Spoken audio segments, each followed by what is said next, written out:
ಪ್ರತಿ ಜಿಲ್ಲೆಯ ಸುದ್ದಿಗಳನ್ನು ಒಂದೊಂದಾಗಿ ನೋಡ್ತಾ ಹೋಗೋಣ. ಪೋಕ್ಸೋ ಕೇಸ್ನಲ್ಲಿ ದಾವಣಗೆರೆಯ ವಚನಾನಂದ ಸ್ವಾಮೀಜಿಯ ವಿಚಾರಣೆ ಸುದೀರ್ಘ 5 ಗಂಟೆ ನಡೆಯಿತು. ಲೈಂಗಿಕ ದೌರ್ಜನ್ಯ ಆರೋಪ ವಿಚಾರವಾಗಿ ಸ್ವಾಮೀಜಿಗೆ ಪೊಲೀಸರು ಪ್ರಶ್ನೆ ಕೇಳಿದ್ರು. ವಿಚಾರಣೆ ಬಳಿಕ ನಗುತ್ತಾ ಹೊರಬಂದ ವಚನಾನಂದ ಸ್ವಾಮೀಜಿ, ಕಾನೂನನ್ನ ನಾವು ಗೌರವಿಸುತ್ತೇವೆ, ಕಾನೂನನ್ನ ಪರಿಪಾಲಿಸುತ್ತೇವೆ ಎಂದರು. ಇನ್ನು ವೈದ್ಯಕೀಯ ಪರೀಕ್ಷೆ ನಡೆಸಿದ ಹರಿಹರ ಸರ್ಕಾರಿ ಆಸ್ಪತ್ರೆ ವೈದ್ಯರು ಸ್ವಾಮೀಜಿ ದೈಹಿಕವಾಗಿ ಸದೃಢರಾಗಿದ್ದಾರೆ. ಅವರಿಗೆ ವಿವಿಧ ವೈದ್ಯಕೀಯ ಪರೀಕ್ಷೆ ಮಾಡಲಾಗಿದೆ. ಕೆಲವೊಂದು ಸ್ಯಾಂಪಲ್ ಪಡೆಯಲಾಗಿದೆ. ಅವುಗಳನ್ನು ಎಫ್ಎಸ್ಎಲ್ಗೆ ಕಳುಹಿಸಲಾಗಿದೆ. ಇನ್ನು 15 ದಿನಗಳಲ್ಲಿ ರಿಪೋರ್ಟ್ ಸಿಗಲಿದೆ ಎಂದರು. ಜಯ ಜಯ ಮಹಾಂತ ಗುರುವರ ಸುಖಿಗೋ ನತ ಜನಪಾಲ ಅತ ಭವಮೂಲ ಸರಸ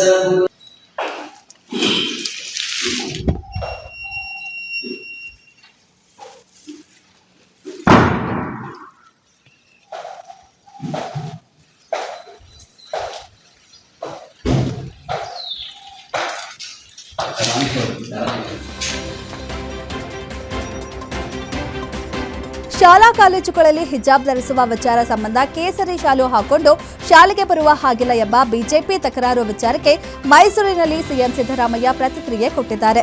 ಜನಿವಾರ, ರುದ್ರಾಕ್ಷಿ, ಶಿವದಾರ, ಹಿಜಾಬ್ ಎಲ್ಲವನ್ನ ಹಾಕಿಕೊಳ್ಳಬಹುದು, ಆದರೆ ಕೇಸರಿ ಶಾಲನ್ನ ಹಾಕೊಂಡು ಬರುವ ಹಾಗಿಲ್ಲ. ಜನಿವಾರ, ಶಿವದಾರ ಹಾಕೊಂಡು ಬರಲಿ. ಯಾವ ನಂಬಿಕೆ ಆಚರಣೆ ಚಾಲ್ತಿಯಲ್ಲಿದೆ ಅದಕ್ಕೆ ಮಾತ್ರ ಅವಕಾಶ ನೀಡಲಾಗಿದೆ ಎಂದರು. ಶನಿವಾರ ಹಾಕೋರು, ಶಿವದಾರ ಹಾಕೋರು, ರುದ್ರಾಕ್ಷಿ ಹಾಕೋರು ಅವರೆಲ್ಲರಿಗೂ ಕೂಡ ಹಾಕಬಹುದು. ಅವರವ್ರ ನಂಬಿಕೆಗಳಿಗೆ ಅನುಗುಣವಾಗಿ ಹಾಕಬಹುದು. ಅಪ್ ಟು 12th ಸ್ಟ್ಯಾಂಡರ್ಡ್ವರೆಗೆ, ಅದು ಹೈಸ್ಕೂಲ್ ಇರಲಿ, ಕಾಲೇಜ್ ಇರಲಿ, ಪ್ರೈಮರಿ ಸ್ಕೂಲ್ ಇರಲಿ, ಎಲ್ಲಕ್ಕೂ ಕೂಡ ಅನ್ವಯ ಆಗ್ತದೆ. ಕೇಸರಿ ಶಾಲೆ ಹಾಕೊಂಡು ಬರ್ಬೋದಾ ಅಂತ ಕೇಳ್ತಾರೆ. ಶಾಲೆ ಹಾಕೊಂಡು ಬರಂಗಿಲ್ಲ. ಶಾಲೆ ಹಾಕೊಂಡು ಬರಂಗಿಲ್ಲ. ಟರ್ಬನ್ ಹಾಕಬಹುದು, ಜನಿವಾರ ಹಾಕಬಹುದು, ಮತ್ತೆ ಶಿವದಾರ ಹಾಕಬಹುದು, ರುದ್ರಾಕ್ಷಿ ಹಾಕಬಹುದು, ಮತ್ತೆ ಹಿಜಾಬ್ ಹಾಕಬಹುದು. ಕೇಸರಿ ಟರ್ಬನ್ ಹಾಕೊಂಡ್ ಬರ್ಬೋದಾ ಅಂತ ಅವ್ರು ಹೇಳ್ತಾರೆ. ಕೇಸರಿಯನ್ನ ಬಿಂಬಿಸುವಂತ ಟರ್ಬನ್ ಹಾಕೊಂಡ್ ಬರ್ಬೋದಾ? ಶಾಲಾ ಕಾಲೇಜುಗಳಲ್ಲಿ ಹಿಜಾಬ್ಗೆ ಅನುಮತಿ ವಿಚಾರವಾಗಿ ಹುಬ್ಬಳ್ಳಿಯಲ್ಲಿ ಆಕ್ರೋಶ ಭುಗಿಲೆದ್ದಿದೆ. ಶ್ರೀರಾಮ ಸೇನೆ ಸಂಸ್ಥಾಪಕ ಪ್ರಮೋದ್ ಮುತಾಲಿಕ್ ನೇತೃತ್ವದಲ್ಲಿ ಸಂಗೊಳ್ಳಿ ರಾಯಣ್ಣ ವೃತ್ತದಲ್ಲಿ ಕಾರ್ಯಕರ್ತರು ರಾಜ್ಯ ಸರ್ಕಾರದ ವಿರುದ್ಧ ಪ್ರತಿಭಟನೆ ನಡೆಸಿದರು. ಸಿಎಂ ಸಿದ್ದರಾಮಯ್ಯ, ಡಿಕೆಶಿ ಹಾಗೂ ಮಧು ಬಂಗಾರಪ್ಪ ಅವರಿಗೆ ಹಿಜಾಬ್ ತೊಡಿಸಿದ ಫೋಟೋ ಹಿಡಿದು ಪ್ರತಿಭಟನೆ ನಡೆಸಿದರು. ಈ ವೇಳೆ ಪ್ರತಿಕ್ರಿಯೆ ನೀಡಿದ ಶ್ರೀರಾಮ ಸೇನೆ ಸಂಸ್ಥಾಪಕ ಅಧ್ಯಕ್ಷ ಪ್ರಮೋದ್ ಮುತಾಲಿಕ್, ಎಲ್ಲೆಲ್ಲಿ ಹಿಜಾಬ್ ಹಾಕೊಂಡು ಬರ್ತಾರೋ ಅಲ್ಲಿ ನಮ್ಮ ಹುಡುಗರು ಕೇಸರಿ ಶಾಲು ಹಾಕೊಂಡು ಹೋಗಿ, ನಿಮ್ಮ ರಕ್ಷಣೆಗೆ ನಾವು ಇರ್ತೇವೆ. ಸರ್ಕಾರದ ಆದೇಶ ಪ್ರಶ್ನಿಸಿ ಕೋರ್ಟ್ ಮೊರೆ ಹೋಗ್ತೇವೆ. ಹಿಂದೂಗಳ ಗುರುತು ತೋರಿಸಲು ಕೇಸರಿ ಶಾಲು ಹಾಕೊಂಡು ಹೋಗಬೇಕು ಎಂದರು. ಹಿಜಾಬ್ಗೆ ಅವಕಾಶವನ್ನು ಕೊಟ್ಟು ಶಿವದಾರ, ಜನಿವಾರ, ರುದ್ರಾಕ್ಷಿ ಇದನ್ನ ಧರಿಸಬಹುದು, ಹಿಜಾಬ್ ಧರಿಸಬಹುದು. ಅದರ ಜೊತೆಗೆ ಇದನ್ನು ಹೇಳಿದ್ದಾರೆ. ನಾನು ಕಾಂಗ್ರೆಸ್ ಸರ್ಕಾರಕ್ಕೆ ಮತ್ತು ಮಧು ಬಂಗಾರಪ್ಪನವರು ಕೇಳ್ತೀನಿ, ಶಿವದಾರ, ರುದ್ರಾಕ್ಷಿ ಮತ್ತು ಜನಿವಾರ ಒಳಗಡೆ ಇರುತ್ತೆ, ಹೊರಗಡೆ ಕಾಣುವುದಿಲ್ಲ. ಅದನ್ನು ನೀವೇನು ಹೇಳೋದು? ಅದನ್ನು ಸಾಂಪ್ರದಾಯಿಕವಾಗಿ ಸಾವಿರಾರು ವರ್ಷದಿಂದ ಇಲ್ಲಿ ಹಾಕೊಂಡು ಬಂದಿದ್ದಾರೆ. ಸೊ ಅದನ್ನ ಹಾಕೋಬಹುದು ಅಂತನೋ ನೀವ್ಯಾರು ಹೇಳೋರು? ರಾಜ್ಯದ ಶಾಲಾ ಕಾಲೇಜುಗಳಲ್ಲಿ ಹಿಜಾಬ್ಗೆ ಸರ್ಕಾರ ಅವಕಾಶ ನೀಡಿದ್ದು, ಕೇಸರಿಗೆ ಅವಕಾಶ ನೀಡಿಲ್ಲ ಎಂದು ಸರ್ಕಾರದ ವಿರುದ್ಧ ಚಿಕ್ಕಮಗಳೂರಿನಲ್ಲಿ ಬಿಜೆಪಿ ಮುಖಂಡ ಸಿಟಿ ರವಿ ವಾಗ್ದಾಳಿ ನಡೆಸಿದ್ದಾರೆ. 1969ರಿಂದ ಶಾಲಾ ಕಾಲೇಜುಗಳಲ್ಲಿ ವಸ್ತ್ರ ಸಂಹಿತೆ ಕಡ್ಡಾಯ ಮಾಡಲಾಗಿದ್ದು, ಮಕ್ಕಳಲ್ಲಿ ಭೇದ ಭಾವ ಇರಬಾರದು ಎಂಬ ಕಾರಣಕ್ಕೆ ಯೂನಿಫಾರ್ಮ್ ಕಡ್ಡಾಯಗೊಳಿಸಿದ್ರು. ಈಗ ಸರ್ಕಾರ ಮದ್ಯ ಚಿಹ್ನೆಗಳನ್ನ ಬಳಸಲು ಅವಕಾಶ ನೀಡಿದೆ. ಹಾಗಾದ್ರೆ ಮತೀಯ ಚಿಹ್ನೆ ಯೂನಿಫಾರ್ಮ್ ಭಾಗವಾಗಿ ಸರ್ಕಾರ ಸ್ಪಷ್ಟಪಡಿಸಬೇಕು. ಮತೀಯ ಚಿಹ್ನೆ ಬೇರೆ, ಸಂಸ್ಕೃತಿಯ ಚಿಹ್ನೆ ಬೇರೆ. ಹಿಜಾಬ್ ಮತೀಯ ಚಿಹ್ನೆಯ, ಸಂಸ್ಕೃತಿಯ ಚಿಹ್ನೆಯ ಸರ್ಕಾರ ಮೊದಲು ಸ್ಪಷ್ಟಪಡಿಸಲಿ. ಹಿಜಾಬ್ ಬೇಡ ಅಂತ ನಾವು ಹೇಳಲ್ಲ. ಶಾಲೆಗಳಲ್ಲಿ ಹಿಜಾಬ್ ಇರಬೇಕಾ ಇಲ್ಲವೇ ಯೂನಿಫಾರ್ಮ್ ಇರಬೇಕಾ ಎಂದು ಸ್ಪಷ್ಟಪಡಿಸಲಿ ಅಂತ ಕಿಡಿಕಾರಿದ್ರು. ಮತೀಯ ಚಿಹ್ನೆಗಳನ್ನು ಬಳಸೋದಕ್ಕೆ ಅವಕಾಶ ಕೊಟ್ಟಿದೆ. ಹಾಗಾದರೆ ಯೂನಿಫಾರ್ಮಿನ ಭಾಗನ ಮತೀಯ ಚಿಹ್ನೆ ಸ್ಪಷ್ಟಪಡಿಸಬೇಕು. ಮತೀಯ ಚಿಹ್ನೆ ಬೇರೆ, ಸಂಸ್ಕೃತಿಯ ಚಿಹ್ನೆ ಬೇರೆ.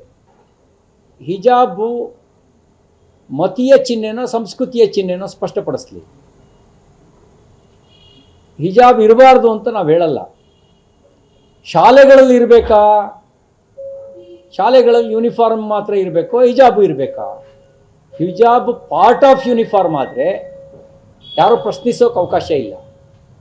ಹಿಜಾಬ್ ಪಾರ್ಟ್ ಆಫ್ ಯೂನಿಫಾರ್ಮ್ ಅಲ್ಲದೆ ಇದ್ದರೆ ಅದನ್ನು ಬಳಸೋದು, ಅದನ್ನು ಹೇಗೆ ಸರ್ಕಾರ ಸಮರ್ಥನೆ ಮಾಡುತ್ತೆ? ಮತ್ತು ನೀವು ಕೇಸರಿ ಧಾರ್ಮಿಕ ಚಿಹ್ನೆ ಅಲ್ಲ ಅಂತ ಹೇಳುವ ಅಧಿಕಾರ ನಿಮ್ಗೆ ಯಾರು ಕೊಟ್ಟವರು? ನೀವೇನು ಧಾರ್ಮಿಕ ಪಂಡಿತರ? ನೀವು ಹಿಜಾಬ್ಗೆ ಅನುಮತಿ ಕೊಟ್ಟು ಕೇಸರಿಗೆ ಅನುಮತಿ ಕೊಡಲ್ಲ ಅನ್ನೋದು. ನೀಟ್ ಪ್ರಶ್ನೆ ಪತ್ರಿಕೆ ಸೋರಿಕೆ ಹಾಗೂ ನೀಟ್ ಪರೀಕ್ಷೆ ರದ್ದತಿ ವಿಚಾರವಾಗಿ ಭಾರತೀಯ ರಾಷ್ಟ್ರೀಯ ವಿದ್ಯಾರ್ಥಿ ಒಕ್ಕೂಟದಿಂದ ಪ್ರತಿಭಟನೆ ನಡೆಯಿತು. ಬಾಗಲಕೋಟೆ ಜಿಲ್ಲೆ ಜಮಖಂಡಿಯ ದೇಸಾಯಿ ವೃತ್ತದಲ್ಲಿ ಪ್ರತಿಭಟನೆ ನಡೆಸಿ ರಸ್ತೆ ತಡೆದು ವಿದ್ಯಾರ್ಥಿಗಳು ಆಕ್ರೋಶ ಹೊರಹಾಕಿದ್ರು. ಕೇಂದ್ರ ಸರ್ಕಾರ ಹಾಗೂ ಕೇಂದ್ರ ಶಿಕ್ಷಣ ಸಚಿವರ ವಿರುದ್ಧ ಧಿಕ್ಕಾರ ಕೂಗಿದ್ರು. ಕೇಂದ್ರ ಶಿಕ್ಷಣ ಸಚಿವರೇ ಇದರಲ್ಲಿ ಭಾಗಿಯಾಗಿದ್ದಾರೆ ಎಂದು ವಿದ್ಯಾರ್ಥಿಗಳು ಆರೋಪಿಸಿದ್ರು. 10 ವರ್ಷಗಳಲ್ಲಿ 22 ಬಾರಿ ಪ್ರಶ್ನೆ ಪತ್ರಿಕೆ ಸೋರಿಕೆಯಾಗಿದೆ. ಪ್ರಕರಣದಲ್ಲಿ ಕೇಂದ್ರ ಶಿಕ್ಷಣ ಸಚಿವರು ಭಾಗಿಯಾಗಿದ್ದಾರೆ ಎಂದು ಮೇಲ್ನೋಟಕ್ಕೆ ಸಂಶಯ ಮೂಡ್ತಿದೆ. ಯಾರೇ ತಪ್ಪು ಮಾಡಲಿ ಅವರ ವಿರುದ್ಧ ಕಠಿಣ ಕ್ರಮ ಆಗಬೇಕೆಂದು ಆಗ್ರಹಿಸಿದರು. ನೀಟ್ ಪರೀಕ್ಷೆ ಪ್ರಶ್ನೆ ಪತ್ರಿಕೆ ಸೋರಿಕೆ ಹಿನ್ನೆಲೆಯಲ್ಲಿ ರಾಯಚೂರಿನಲ್ಲಿ ಕೇಂದ್ರ ಸರ್ಕಾರದ ವಿರುದ್ಧ ವಿದ್ಯಾರ್ಥಿಗಳು ಪ್ರತಿಭಟನೆ ನಡೆಸಿದರು. ನಗರದ ಟಿಪ್ಪು ಸುಲ್ತಾನ್ ಗಾರ್ಡನ್ನಲ್ಲಿ ಎಐಡಿಎಸ್ಒ ವಿದ್ಯಾರ್ಥಿ ಸಂಘಟನೆ ಹಾಗೂ ಕಾಲೇಜು ವಿದ್ಯಾರ್ಥಿಗಳಿಂದ ಪ್ರತಿಭಟನೆ ನಡೆಯಿತು. 2 ಬಾರಿ ಪರೀಕ್ಷೆ ಬರೆಯುವುದು ವಿದ್ಯಾರ್ಥಿಗಳಿಗೆ ನಷ್ಟವಾಗುತ್ತೆ. 2 ಬಾರಿ ಪ್ರಶ್ನೆ ಪತ್ರಿಕೆ ಸೋರಿಕೆ ಆಗುವುದು ಕೇಂದ್ರ ಸರ್ಕಾರ ಲೋಪ ಅಂತ ಆಕ್ರೋಶ ವ್ಯಕ್ತಪಡಿಸಿದರು. ಜಿಲ್ಲಾಧಿಕಾರಿಗಳ ಮೂಲಕ ಕೇಂದ್ರ ಶಿಕ್ಷಣ ಮಂತ್ರಿಗಳಿಗೆ ಎನ್ಟಿಎ ರದ್ದುಗೊಳಿಸಿ ಮನವಿ ಮಾಡಿದರು. ಯಾಕೆ ಅನ್ನೋದಕ್ಕೆ ಅವರೇ ಉತ್ತರ ಕೊಡಬೇಕು ಸರ್. ಬಟ್ ಯಾಕೆ ಅನ್ನೋದು ಇಡೀ ದೇಶದ ಜನತೆಗೆ ಸುಸ್ಪಷ್ಟ ಆಗ್ತಾ ಇದೆ.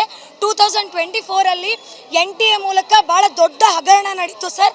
67 ಜನ ಔಟ್ ಬಂದರು. ಇಡೀ ದೇಶಕ್ಕೆ ಶಾಕಿಂಗ್ ಅದು. ನೀಟ್ ಅಂತ ಪರೀಕ್ಷೆಯಲ್ಲಿ ಹಗಲು ರಾತ್ರಿ ಶ್ರಮ ಹಾಕಿದ್ರು ಕೂಡ 2013 ಒಬ್ಬರೋ ಇಬ್ಬರು ರ್ಯಾಂಕ್ ಬರೋಲ್ಲಿ 67 ಜನ ಅದು ಕೂಡ ಸೆಲೆಕ್ಟಿವ್ ಕೋಚಿಂಗ್ ಮಾಫಿಯಾಗಳಿಂದ ಬರ್ತಾರೆ ಅಂತ ಹೇಳಿದ್ರೆ ಸುಸ್ಪಷ್ಟವಾಗಿ ಗೊತ್ತಾಗ್ತಾ ಇದೆ ಯಾಕೆ ಹಗರಣ ನಡೀತಾ ಇದೆ ಅಂತ. ಇಡೀ ದೇಶದಲ್ಲಿ ಒಂದೇ ಕೂಗು ಎದ್ದಿರೋದು ಸರ್, ಪದೇ NTA ಎಕ್ಸಾಮಿನೇಷನ್ ನಡೆಸೋದಕ್ಕೆ ಅಯೋಗ್ಯ, ಅದರಲ್ಲಿ ಭ್ರಷ್ಟಾಚಾರ ನಡೆಸ್ತಾ ಇದೆ, ಅದನ್ನು ರದ್ದುಗೊಳಿಸಿ ಅಂತ. ಪ್ರಧಾನಿ ಮೋದಿ 6 ಸೂತ್ರಗಳ ಬಳಿಕ ಚಿನ್ನದ ವ್ಯಾಪಾರಿಗಳು ಆರ್ಥಿಕ ಹಿಂಜರಿತ ಭೀತಿಯಲ್ಲಿದ್ದಾರೆ. ಕೋಟ್ಯಾಂತರ ರೂಪಾಯಿ ಬಂಡವಾಳ ಹಾಕಿದ್ದ ಚಿನ್ನಾಭರಣ ವ್ಯಾಪಾರಿಗಳು ಹೈರಾಣಾಗಿದ್ದಾರೆ. ವಿಜಯಪುರದಲ್ಲಿ 2 ದಿನದಿಂದ ಗ್ರಾಹಕರ ಸಂಖ್ಯೆಯಲ್ಲಿ ಇಳಿಮುಖವಾಗಿದ್ದು, ಮಾರುಕಟ್ಟೆಯಲ್ಲಿ ಪ್ರಧಾನಿ ಮೋದಿ ಕರೆ ಸಂಚಲನ ಸೃಷ್ಟಿ ಮಾಡಿದೆ. ಡೀಸೆಲ್, ಪೆಟ್ರೋಲ್ ಮಿತ ಬಳಕೆ ಸೇರಿದಂತೆ ಚಿನ್ನಾಭರಣ ಖರೀದಿ ಕೈಬಿಡುವಂತೆ ಪ್ರಧಾನಿ ಮೋದಿ ಕರೆ ನೀಡಿದ್ರು. ವ್ಯಾಪಾರ ವಹಿವಾಟು ಕುಂಠಿತವಾದ ಬೆನ್ನಲ್ಲೇ ಜ್ಯುವೆಲರಿ ಶಾಪ್ ಮಾಲೀಕರು ಕಂಗಾಲಾಗಿದ್ದಾರೆ. ಪ್ರಧಾನಿ ಮೋದಿ ದೇಶದ ಜನರಿಗೆ ಕರೆ ನೀಡುವ ಮುನ್ನ ತಜ್ಞರೊಂದಿಗೆ ಚರ್ಚೆ ಮಾಡಬೇಕಿತ್ತು ಅಂತ ವ್ಯಾಪಾರಿಗಳು ಹೇಳ್ತಿದ್ದಾರೆ. ಪ್ರಧಾನಿ ಕರೆಯಿಂದ ಕೆಲಸದವರಿಗೆ ಕೊಡಲು ಚಿನ್ನದ ವ್ಯಾಪಾರಿಗಳು ಮುಂದಾಗ್ತಿದ್ದಾರೆ. ಖರ್ಚು ವೆಚ್ಚ ನೀಗಿಸಲಾಗದೆ ಕಾರ್ಮಿಕರನ್ನ ಕೈಬಿಡುವ ಸಾಧ್ಯತೆ ಇದೆ. ಇರಾನ್ ಇಸ್ರೇಲ್ ನಡುವೆ ಯುದ್ಧ ಮುಂದುವರೆದಿದ್ದು, ಹೊಸಕೋಟೆ ತಾಲೂಕಿನ ದೇವನಗುಂದಿ ಗ್ರಾಮದ HPCL ಸಂಸ್ಥೆಯಲ್ಲಿ ಇಂಧನಕ್ಕೆ ಅಭಾವ ಹೆಚ್ಚಾಗಿದೆ. ತೈಲ ಸಂಸ್ಕರಣಾ ಘಟಕಗಳಲ್ಲಿ ಪೆಟ್ರೋಲ್, ಡೀಸೆಲ್ ಸ್ಟಾಕ್ ಕಡಿಮೆ ಆಗ್ತಿದೆ. ಪ್ರತಿನಿತ್ಯ 400 ಗಾಡಿಗಳಲ್ಲಿ ಇಂಧನ ಪೂರೈಕೆ ಆಗ್ತಿದ್ದ ಜಾಗದಲ್ಲಿ ಅರ್ಧದಷ್ಟು ಇಳಿಮುಖವಾಗಿದೆ. 20 ಜಿಲ್ಲೆಗಳಿಗೆ ಈಗ 200 ಲಾರಿಗಳಲ್ಲಿ ಮಾತ್ರ ಇಂಧನ ಸ್ಟಾಕ್ ಪೂರೈಕೆ ಆಗ್ತಿದೆ. ಪೆಟ್ರೋಲ್ ಸಂಸ್ಕರಣಾ ಘಟಕಗಳಲ್ಲಿ ದಿನನಿತ್ಯ ಸ್ಟಾಕ್ ನೀಡ್ತಿಲ್ಲ ಅಂತ ಚಾಲಕರು ಹೇಳ್ತಿದ್ದಾರೆ. ತೈಲಕ್ಕೆ ಬೇಡಿಕೆ ಹೆಚ್ಚಾಗ್ತಿದೆ. ಹಲವೆಡೆ HP ಪೆಟ್ರೋಲ್ ಬಂಕ್ಗಳಲ್ಲಿ ಸ್ಟಾಕ್ ಕಡಿಮೆಯಾಗಿದೆ. ಹೀಗಾಗಿ ಇಂಧನವನ್ನ ಮಿತವಾಗಿ ಬಳಸಿ ಅಂತ ಲಾರಿ ಚಾಲಕರು ಹೇಳ್ತಿದ್ದಾರೆ.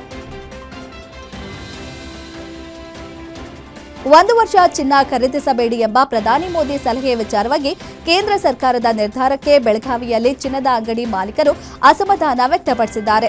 ಈ ಬಗ್ಗೆ ಚಿನ್ನದ ಅಂಗಡಿ ಮಾಲೀಕ ಅನಿಲ್ ಪೋಲ್ದಾರ್ ಪ್ರತಿಕ್ರಿಯೆ ನೀಡಿ, ಚಿನ್ನದ ವ್ಯಾಪಾರ ವ್ಯವಸ್ಥಿತವಾಗಿ ನಡೆದರೆ ದೇಶಕ್ಕೆ ಅನುಕೂಲವಾಗಲಿದೆ. ನಮ್ಮ ದೇಶದ ಹಣ ನಮ್ಮಲ್ಲಿಗೆ ಉಳಿಯಲಿದೆ. ಚಿನ್ನದ ದರ ಏರಿಕೆ ಮಾಡಿದರೆ ಹಣ ವಿದೇಶದ ಪಾಲು ಆಗಲಿದೆ. ಸರ್ಕಾರದ ನಿರ್ಣಯ ಸಂಪೂರ್ಣವಾಗಿ ತಪ್ಪು. ಸರ್ಕಾರ ತಮ್ಮ ಕಾಲ ಮೇಲೆ ತಾವೇ ಕಲ್ಲು ಹಾಕಿಕೊಂಡಿದೆ. ಸರ್ಕಾರಕ್ಕೆ ಪ್ರತಿ ವರ್ಷ ಕೋಟ್ಯಾಂತರ ಹಣ ಟ್ಯಾಕ್ಸ್ ಹೋಗ್ತದೆ. ಹೀಗಾಗಿ ಸರ್ಕಾರದ ನಿರ್ಣಯ ವಾಪಸ್ ಪಡಿಬೇಕು. ಇದರಿಂದ ಆರ್ಥಿಕ ವ್ಯವಸ್ಥೆ ಮೇಲೆ ದೊಡ್ಡ ಪರಿಣಾಮ ಬೀರಲಿದೆ ಎಂದರು. ಹೆಚ್ಚಿನ ಜನ ಇವತ್ತು ಈ ವ್ಯವಹಾರದಲ್ಲಿದ್ದಾರೆ. ಆಮೇಲೆ ಇದಕ್ಕೆ ಸಂಬಂಧಿಸಿದಂಥ ಅನೇಕ, ಅದು ಕಾರಾಗಿರ್ ಇರ್ಬೋದು, ಸೆಟ್ಟಿಂಗ್ದವ್ರು ಇರ್ಬೋದು, ಪಾಲಿಶ್ದವ್ರು ಇರ್ಬೋದು, ಆ ಒಂದು ಸುಮಾರು 2.5 ಕೋಟಿ ಜನ ಇದ್ದಾರೆ. ಸರ್ 6 ಕೋಟಿನಿಂದ 7 ಕೋಟಿ ತನಕ ಜನರಿಗೆ ಡೈರೆಕ್ಟ್ವಾಗಿ ಇಫೆಕ್ಟ್ ಆಗ್ತಾ ಇದೆ. ನಾವು ಈ ಪ್ರಕಾರ ಪದೇ ಪದೇ ಇವ್ರು ನಡೆಸಿದರೆ ನಾವು ಏನು ಮಾಡಬೇಕಾಗಿದೆ ಈಗ ದೊಡ್ಡ ಪ್ರಶ್ನೆ ಆಗಿಬಿಟ್ಟಿದೆ. ನಾವು ವ್ಯವಹಾರ ನಡೆಸಬೇಕು, ಬಂಗಾರ ಉದ್ಯೋಗ ನಡೆಸಬೇಕು, ಏನು ಬೇಡ, ನಾವು ಅದಕ್ಕೂ ತಯಾರಿದ್ದೀವಿ. ಅವ್ರು ಏನು ಹೇಳ್ತಾರೆ ಅದಕ್ಕೂ ತಯಾರಿದ್ದೀವಿ.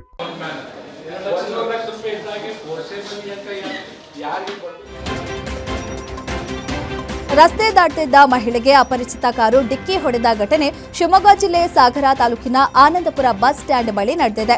ಬಸ್ ಸ್ಟ್ಯಾಂಡ್ ಬಳಿ ರಸ್ತೆ ಕ್ರಾಸ್ ಮಾಡುವಾಗ ಕಾರ್ ಡಿಕ್ಕಿ ಹೊಡೆದಿದ್ದು, ಕಾರು ನಿಲ್ಲಿಸದೆ ಸ್ಥಳದಿಂದ ಡ್ರೈವರ್ ಪರಾರಿಯಾಗಿದ್ದಾನೆ. ಭೀಕರ ಅಪಘಾತದ ದೃಶ್ಯ ಸಿಸಿಟಿವಿಯಲ್ಲಿ ಸೆರೆಯಾಗಿದ್ದು, ಅಪಘಾತಕ್ಕೆ ಈಡಾದ ಮಹಿಳೆಯನ್ನ ಸ್ಥಳೀಯ ಆಸ್ಪತ್ರೆಗೆ ರವಾನಿಸಲಾಗಿದೆ.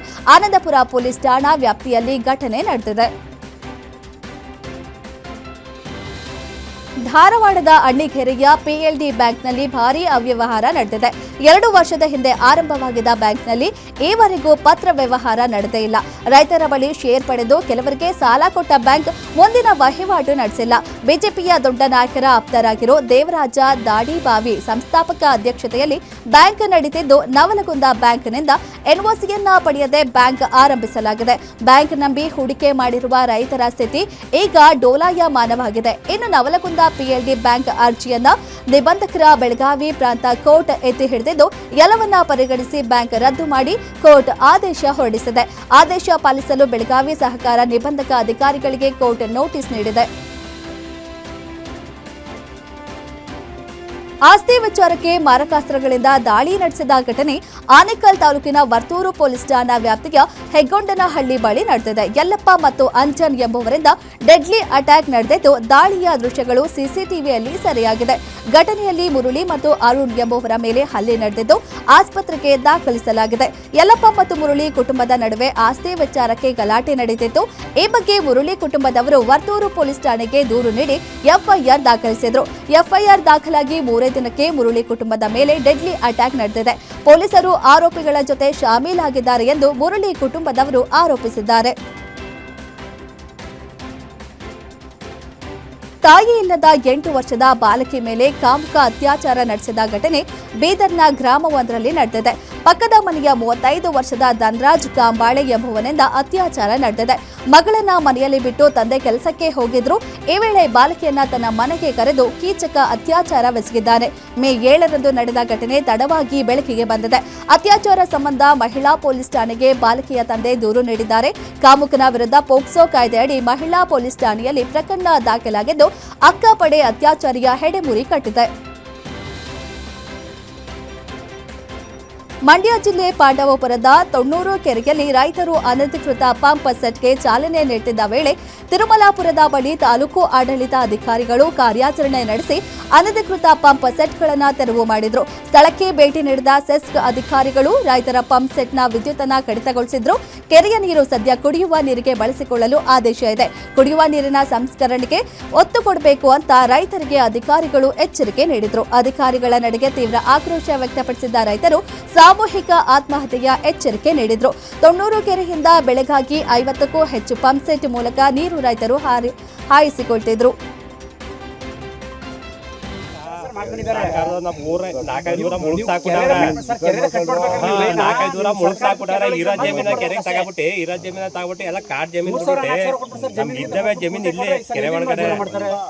ಕೆರೆ ಒಳಗಡೆ ಜಮೀನ್ ಇದ್ದಾವೆ. ಹೇಮಾವತಿ ಬರೋಕೆ ಫಸ್ಟ್ ಪೂರ್ತಿ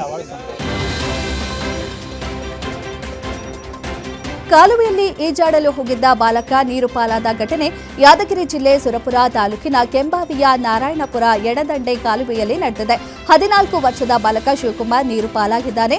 ಇನ್ನು ಅಗ್ನಿಶಾಮಕ ದಳ ಸಿಬ್ಬಂದಿ ಕಾಲುವೆಯಿಂದ ಬಾಲಕನ ಶವ ಹೊರತೆಗೆದಿದ್ದು, ಕೆಂಬಾವಿ ಪೊಲೀಸ್ ಠಾಣಾ ವ್ಯಾಪ್ತಿಯಲ್ಲಿ ಘಟನೆ ನಡೆದಿದೆ. ಮಂಡ್ಯದ ಮಿಮ್ಸ್ನಲ್ಲಿ ಹೆರಿಗೆ ಆರೈಕೆ ಘಟಕ ಹಾಗೂ ಶಿಶು ಸಂಜೀವಿನಿ ತಾಯಿ ಹಾಲು ಘಟಕವನ್ನು ನೂತನವಾಗಿ ಉದ್ಘಾಟಿಸಲಾಯಿತು. ತಾಯಿ ಮರಣ ನಿಯಂತ್ರಣಕ್ಕಾಗಿ ಎಂಎಲ್ಸಿಯು ಘಟಕ ಸ್ಥಾಪನೆ ಮಾಡಲಾಗಿದ್ದು, ಬಡ ಜನರಿಗೆ ನಾರ್ಮಲ್ ಹೆರಿಗೆ ಆರೈಕೆ ಘಟಕ ಆಶಾಕಿರಣವಾಗಿದೆ. ಇನ್ನು 25 ಲಕ್ಷ ವೆಚ್ಚದಲ್ಲಿ ಈ ಘಟಕ ನಿರ್ಮಾಣವಾಗಿದ್ದು, ಇದರ ಜೊತೆಗೆ ಶಿಶುಗಳಿಗಾಗಿ 40 ಲಕ್ಷ ವೆಚ್ಚದಲ್ಲಿ ತಾಯಿ ಹಾಲು ಬ್ಯಾಂಕ್ ಅನ್ನು ನಿರ್ಮಿಸಲಾಗಿದೆ. ನೂತನ ಘಟಕಗಳನ್ನು ಟೇಪ್ ಕಟ್ ಮಾಡುವ ಮೂಲಕ ಸಚಿವ ಚಲುವರಾಯಸ್ವಾಮಿ ಉದ್ಘಾಟನೆ ಮಾಡಿದರು.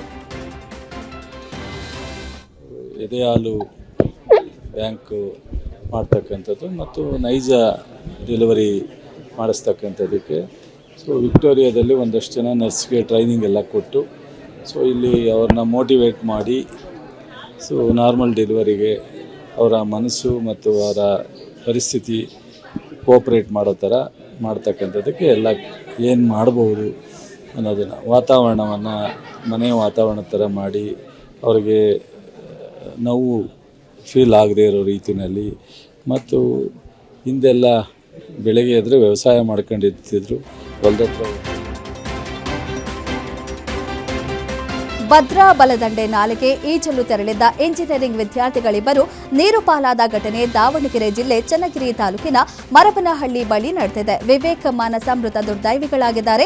ಮರಬನಹಳ್ಳಿ ಬಳಿ ಭದ್ರಾ ಬಲದಂಡೆ ನಾಲೆಯಲ್ಲಿ ಈಜಲು 10 ವಿದ್ಯಾರ್ಥಿಗಳು ತೆರಳಿದ್ದರು. ಈ ವೇಳೆ 2 ವಿದ್ಯಾರ್ಥಿಗಳು ಮೃತಪಟ್ಟಿದ್ದಾರೆ. ಮೃತರು ದಾವಣಗೆರೆಯ ಬಿಐಇಟಿ ಇಂಜಿನಿಯರಿಂಗ್ ವಿದ್ಯಾರ್ಥಿಗಳಾಗಿದ್ದಾರೆ. ವಿವೇಕ್ ಮೃತದೇಹವನ್ನು ಅಗ್ನಿಶಾಮಕ ಸಿಬ್ಬಂದಿ ಹೊರತೆಗೆದಿದ್ದಾರೆ.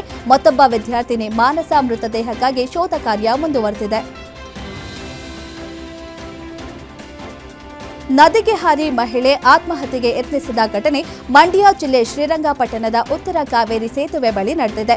ಟಿ ನರಸೀಪುರದ ಬಳಿಯ ನಾಗಲಗೆರೆ ಗ್ರಾಮದ ವನಿತಾ ಆತ್ಮಹತ್ಯೆಗೆ ಯತ್ನಿಸಿದ್ದು, ಸೇತುವೆ ಮೇಲಿಂದ ನದಿಗೆ ಹಾರಿದ್ದಾಳೆ. ಈ ವೇಳೆ ಸ್ಥಳದಲ್ಲಿದ್ದ ಸ್ಥಳೀಯರು ಅಗ್ನಿಶಾಮಕ ಸಿಬ್ಬಂದಿಗೆ ಮಾಹಿತಿ ನೀಡಿದ್ದು, ಬಳಿಕ ಮಹಿಳೆಯನ್ನ ರಕ್ಷಿಸಿದ್ದಾರೆ. ಮಹಿಳೆಯನ್ನ ಮೈಸೂರು ಆಸ್ಪತ್ರೆಗೆ ರವಾನೆ ಮಾಡಲಾಗಿದೆ. ಶ್ರೀರಂಗಪಟ್ಟಣ ಟೌನ್ ಪೊಲೀಸ್ ಠಾಣಾ ವ್ಯಾಪ್ತಿಯಲ್ಲಿ ಪ್ರಕರಣ ನಡೆದಿದೆ. ಬೀದರ್ನಲ್ಲಿ ಅರಣ್ಯ ಇಲಾಖೆ ಅಧಿಕಾರಿಗಳು ಕಾರ್ಯಾಚರಣೆ ನಡೆಸಿ ಅಕ್ರಮವಾಗಿ ಹಾವು ಸಾಗಾಟ ಮಾಡುತ್ತಿದ್ದ 3 ಬಂಧಿಸಿದ್ದಾರೆ. ಬಂಧಿತರಿಂದ ಲಕ್ಷಾಂತರ ಬೆಲೆ ಬಾಳುವ 5.34 ಕೆಜಿ ತೂಕದ ಸ್ಯಾಂಡ್ ಬೋವಾ ಜೀವಂತ ಹಾವನ್ನು ವಶಪಡಿಸಿಕೊಂಡಿದ್ದಾರೆ. ಖಚಿತ ಮಾಹಿತಿ ಮೇರೆಗೆ ಕಾರ್ನಲ್ಲಿ ಅಕ್ರಮವಾಗಿ ಸಾಗಿಸುತ್ತಿದ್ದ ವೇಳೆ ಆರೋಪಿಗಳ ಬಂಧನವಾಗಿದೆ. ಆರೋಪಿಗಳು ಆಂಧ್ರಪ್ರದೇಶ ನೋಂದಣಿ ಹೊಂದಿದ್ದ ಬಿಳಿ ಬಣ್ಣದ ಕಾರಿನಲ್ಲಿ ಅಕ್ರಮವಾಗಿ ಹಾವು ಸಾಗಾಟ ಮಾಡುತ್ತಿದ್ರು. ಈ ಸಂಬಂಧ ವನ್ಯಜೀವಿ ಸಂರಕ್ಷಣಾ ಕಾಯ್ದೆಯಡಿ ಪ್ರಕರಣ ದಾಖಲಾಗಿದ್ದು, ಕಾರನ್ನು ಕೂಡ ವಶಪಡಿಸಿಕೊಂಡಿದ್ದಾರೆ. ಗ್ಯಾರಂಟಿ ನ್ಯೂಸ್ ವರದಿಯಿಂದ ಚಿಕ್ಕಬಳ್ಳಾಪುರದಲ್ಲಿ ಅರಣ್ಯ ಇಲಾಖೆ ಜಿಂಕೆಗಳಿಗೆ ಕುಡಿಯುವ ನೀರಿನ ವ್ಯವಸ್ಥೆ ಕಲ್ಪಿಸಿದೆ. ಜಿಂಕೆಗಳಿಗಾಗಿ ಅರಣ್ಯದಲ್ಲಿ ಹೊಂಡಗಳನ್ನು ನಿರ್ಮಿಸಲಾಗಿದೆ. ಕುಡಿಯುವ ನೀರಿಗಾಗಿ ಜಿಂಕೆಗಳ ಪರದಾಟದ ಬಗ್ಗೆ ಗ್ಯಾರಂಟಿ ನ್ಯೂಸ್ ಸುದ್ದಿ ಬಿತ್ತರಿಸಿತ್ತು. ಸುದ್ದಿ ಬಿತ್ತರಿಸಿದ ಬೆನ್ನಲ್ಲೇ ಎಚ್ಚೆತ್ತ ಅರಣ್ಯ ಇಲಾಖೆ ದೇವಗುಟ್ಟಹಳ್ಳಿ ಯಶವಂತಪುರ ಅರಣ್ಯ ಪ್ರದೇಶದಲ್ಲಿ ಹೊಂಡಗಳನ್ನು ನಿರ್ಮಾಣ ಮಾಡಿದೆ.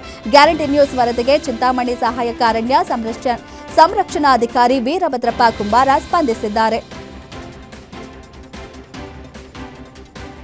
ಬಿಸಿಲ ನಾಡು ಯಾದಗಿರಿಗೆ ಇಂದು ವರುಣ ದೇವ ತಂಪೆರೆದಿದ್ದಾನೆ. ಇಂದು ಕಳೆದ 1 ಗಂಟೆಯಿಂದ ಯಾದಗಿರಿ ಜಿಲ್ಲೆಯಲ್ಲಿ ಬಿರುಗಾಳಿ ಸಹಿತ ಭಾರೀ ಮಳೆಯಾಗಿದ್ದು, ಯಾದಗಿರಿ ನಗರ, ಶಹಾಪುರ ಸೇರಿದಂತೆ ವಿವಿಧ ಭಾಗದಲ್ಲಿ ವರುಣನ ಅಬ್ಬರಕ್ಕೆ ಕೂಲ್ ವಾತಾವರಣ ಸೃಷ್ಟಿಯಾಗಿದೆ. ವರುಣನ ಅಬ್ಬರಕ್ಕೆ ಬಿಸಿಲ ಮಂದಿ ಕೂಲ್ ಆಗಿದ್ದಾರೆ.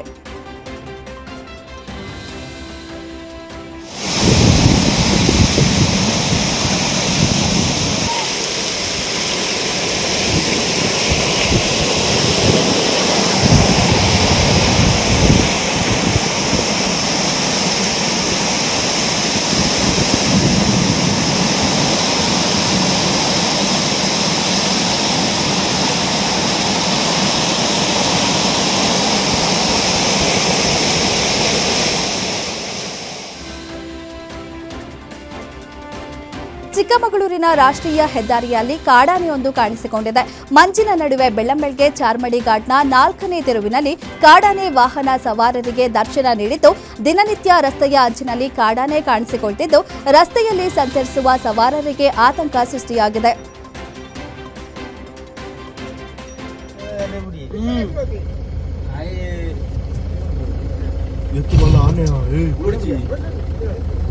సైట్ పోరాందా సైట్ జవంచా మళ్ళా గాడికి తల మనకు ಎಲ್ಲೆಲ್ಲಿ ಬೈಕ್ ದಾಖಲೆ ಮಾತ್ರ ಒಂದು ನೋಡ್ಕೊಂಡು.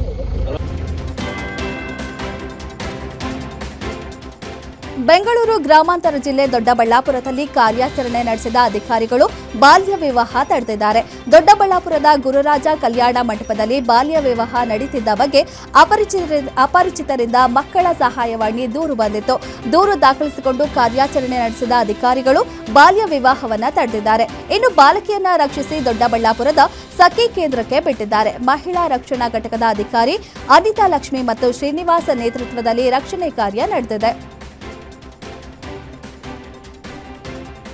ಚಿನ್ನದ ಅಂಗಡಿಯಲ್ಲಿ ಗ್ಯಾಸ್ ಸಿಲಿಂಡರ್ ಸ್ಫೋಟವಾಗಿ ಇಬ್ಬರಿಗೆ ಗಾಯವಾದ ಘಟನೆ ವಿಜಯಪುರದ ಸರಾಫ್ ಬಜಾರ್ನಲ್ಲಿ ನಡೆದಿದೆ.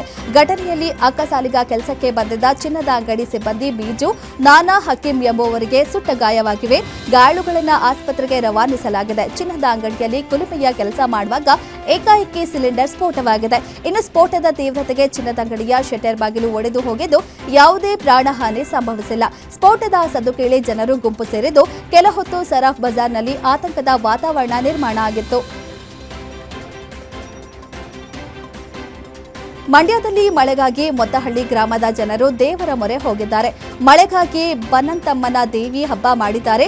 ಊರ ಕೆರೆ ಬಳಿ ವರುಣ ಹಾಗೂ ಬನ್ನಂತಮ್ಮ ದೇವಿ ಮೂರ್ತಿ ಪ್ರತಿಷ್ಠಾಪಿಸಿ ಮಳೆ ಹೊತ್ತು ಹರಕೆ ಕಟ್ಟಿ ಪೂಜೆ ಮಾಡಿದ್ದಾರೆ. ಮನೆಗೊಂದು ಕೋಳಿ ಕೊಯ್ದು ದೇವರಿಗೆ ತಂಪೆರೆದು ಮಳೆ ಸುರಿಸುವಂತೆ ಪ್ರಾರ್ಥನೆ ಸಲ್ಲಿಸಿದ್ದಾರೆ. ಅತ್ತ ಮಳೆಗಾಗಿ ಮಂಡ್ಯದ ಅರಕೆರೆ ಗ್ರಾಮದಲ್ಲಿ ಕಪ್ಪೆ ಮದುವೆ ಮಾಡಿಸಿ ಜನರು ಮೆರವಣಿಗೆ ಮಾಡಿದ್ದಾರೆ. ನಿಯಂತ್ರಣ ತಪ್ಪಿ ಮಾವು ತುಂಬಿದ ಲಾರಿ ಪಲ್ಟಿಯಾದ ಘಟನೆ ಬಾಗಲಕೋಟೆ ಜಿಲ್ಲೆ ಇಳಿಕಲ್ ಪಟ್ಟಣ ಬಳಿಯ ರಾಷ್ಟ್ರೀಯ ಹೆದ್ದಾರಿಯಲ್ಲಿ ನಡೆದಿದೆ. ಅದೃಷ್ಟವಶಾತ್ ಚಾಲಕ ಪ್ರಾಣಾಪಾಯದಿಂದ ಪಾರಾಗಿದ್ದಾನೆ. ಮಾವು ಸಾಗಿಸುತ್ತಿದ್ದ ಲಾರಿ ನಿಯಂತ್ರಣ ತಪ್ಪಿ ಡಿವೈಡರ್ ಮೇಲೆ ಪಲ್ಟಿಯಾಗಿದೆ. ಅಪಘಾತದ ಪರಿಣಾಮ ರಸ್ತೆ ಮೇಲೆ ಮಾವಿನ ಹಣ್ಣುಗಳು ಚೆಲ್ಲಿದೆ. ವಾಹನ ಸಂಚಾರದಲ್ಲಿ ಕೆಲ ಕಾಲ ಅಸ್ತವ್ಯಸ್ತವಾಗಿತ್ತು. ಡಿಕ್ಕಿ ರಭಸಕ್ಕೆ ಲಾರಿ ಹಿಂಬದಿಯ ಚಕ್ರಗಳು ತುಂಡರಿಸಿ ಬಿದ್ದಿವೆ. ಘಟನಾ ಸ್ಥಳಕ್ಕೆ ಪೊಲೀಸರು ಭೇಟಿ ನೀಡಿ ಪರಿಶೀಲನೆ ನಡೆಸಿದರು. ಪೆಟ್ರೋಲ್ ಬಂಕ್ನಲ್ಲಿ ಮಲಗಿದ್ದ ವ್ಯಕ್ತಿ ಮೇಲೆ ಗ್ಯಾಸ್ ಟ್ಯಾಂಕರ್ ಹರಿದು ವ್ಯಕ್ತಿ ಸಾವನ್ನಪ್ಪಿದ ಘಟನೆ ನೆಲಮಂಗಲ ತಾಲೂಕಿನ ಕುಲುಮೆಪಾಳ್ಯ ಇಂಡಿಯನ್ ಆಯಿಲ್ ಬಂಕ್ನಲ್ಲಿ ನಡೆದಿದೆ. ಛತ್ತೀಸ್ಗಢ ಮೂಲದ ಶಿವಶಂಕರ್ ಸಾಹು ಸ್ಥಳದಲ್ಲೇ ದುರ್ಮರಣ ಹೊಂದಿದ್ದು ಗ್ಯಾಸ್ ಟ್ಯಾಂಕರ್ ರಿವರ್ಸ್ ತೆಗೆಯುವ ವೇಳೆ ಚಕ್ರದಡಿ ಸಿಲುಕಿ ಸಾವನ್ನಪ್ಪಿದ್ದಾರೆ. ಇನ್ನು ಚಾಲಕನ ಅಜಾಗರೂಕತೆ, ನಿರ್ಲಕ್ಷ್ಯ ಚಾಲನೆಯೇ ಅಪಘಾತಕ್ಕೆ ಕಾರಣ ಎನ್ನಲಾಗಿದ್ದು ಘಟನೆ ಬಳಿಕ ಲಾರಿ ಸಮೇತ ಚಾಲಕ ಪರಾರಿಯಾಗಿದ್ದಾನೆ. ಅಪಘಾತದ ಕೃತ್ಯ ಸಿಸಿಟಿವಿಯಲ್ಲಿ ಸೆರೆಯಾಗಿದ್ದು ಲಾರಿ ಹಾಗೂ ಚಾಲಕನಿಗಾಗಿ ಪೊಲೀಸರು ಶೋಧ ಕಾರ್ಯ ಮುಂದುವರೆಸಿದ್ದಾರೆ. ನೆಲಮಂಗಲ ಗ್ರಾಮಾಂತರ ಪೊಲೀಸ್ ಠಾಣೆಯಲ್ಲಿ ಪ್ರಕರಣ ದಾಖಲಾಗಿದೆ. ಗಾಂಜಾ ಮಾರಾಟ ಮಾಡುತ್ತಿದ್ದ ಇಬ್ಬರನ್ನ ರಾಬರ್ಟ್ಸನ್ ಪೇಟೆ ಪೊಲೀಸರು ಬಂಧಿಸಿದ್ದಾರೆ.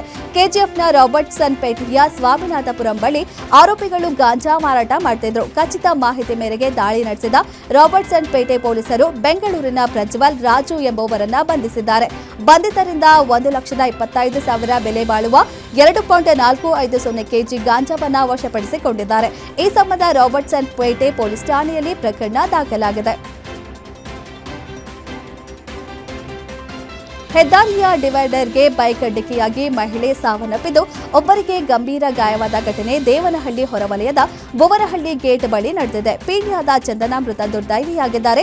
ದೇವನಹಳ್ಳಿ ಕಡೆಯಿಂದ ಯಲಹಂಕ ಕಡೆ ಬೈಕ್ ಸವಾರರು ಪ್ರಯಾಣಿಸುತ್ತಿದ್ದರು. ಈ ವೇಳೆ ಹೆದ್ದಾರಿಯ ಡಿವೈಡರ್ಗೆ ಬೈಕ್ ಡಿಕ್ಕಿಯಾಗಿ ಮಹಿಳೆ ಸ್ಥಳದಲ್ಲೇ ಸಾವನ್ನಪ್ಪಿದ್ದಾಳೆ. ಸ್ಥಳಕ್ಕೆ ದೇವನಹಳ್ಳಿ ಸಂಚಾರಿ ಪೊಲೀಸರು ಭೇಟಿ ನೀಡಿ ಪರಿಶೀಲನೆ ನಡೆಸಿದ್ದಾರೆ. ಗಾಯಾಳುಗಳನ್ನು ಸ್ಥಳೀಯ ಆಸ್ಪತ್ರೆಗೆ ರವಾನಿಸಲಾಗಿದೆ.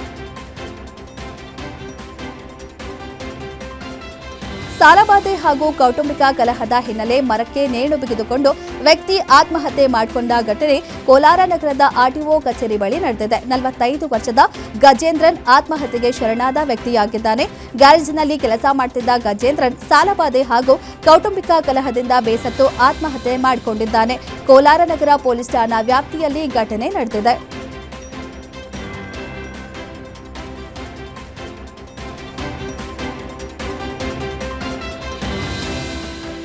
ಇದಾಗಿತ್ತು ಇವತ್ತಿನ 30 ಜಿಲ್ಲೆ 30 ಸುದ್ದಿ. ಮತ್ತಷ್ಟು ಸುದ್ದಿಗಾಗಿ ನೋಡ್ತಾ ಇರಿ ಗ್ಯಾರಂಟಿ ನ್ಯೂಸ್. ಸುದ್ದಿ ಖಚಿತ, ನ್ಯಾಯ ನಿಶ್ಚಿತ.